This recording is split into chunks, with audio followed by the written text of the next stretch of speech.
Brian Tracy has said your ability to communicate with others will account fully for 85% of your success in your business and in your life.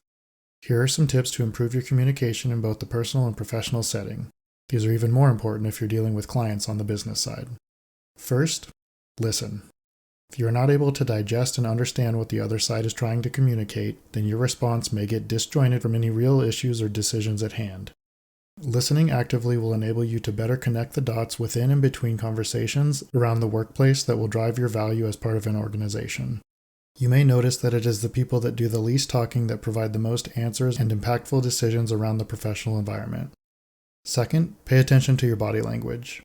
This is especially important in a digital world where most organizations have some remote workforce.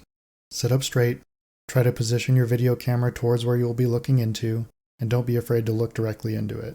For those in person, again, posture is essential, and be sure not to take an overly aggressive stance where you're brooding over someone, but also don't be too defensive and closed off with your arms crossed.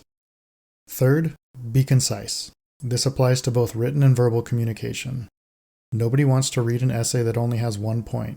If you are going to send an email or a memo with paragraphs longer than 3 lines, then you should consider putting the main 2 to 3 bullets as an executive summary at the top. When talking, keep it to the main points if the conversation is professional, otherwise feel free to chit-chat if it's an informal situation. Fourth, be empathetic, friendly, and open-minded. Nobody wants to feel unheard, but even more importantly, people do not want to be misunderstood in their intentions. Acknowledging where others are coming from, creating an emotionally safe environment, and being open to new ideas without shutting them down immediately will go a long way in driving productive conversations. This will inspire your team's confidence to speak up, and you never know when one of them will have the next game-changing idea or answer. Fifth, be confident and timely. Always be prepared.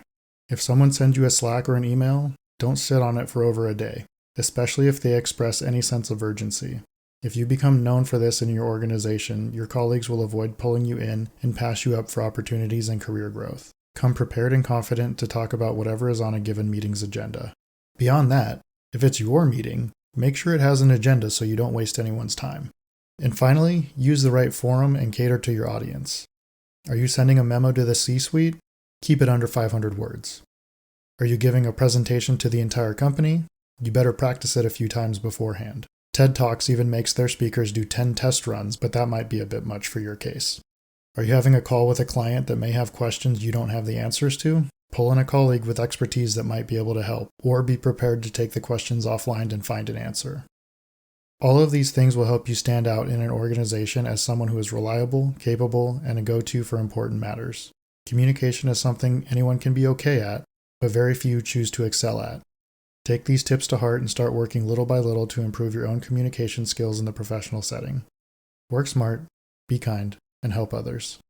Thank you so much if you made it this far. Please consider liking and subscribing for more professional development content, and feel free to comment any questions below.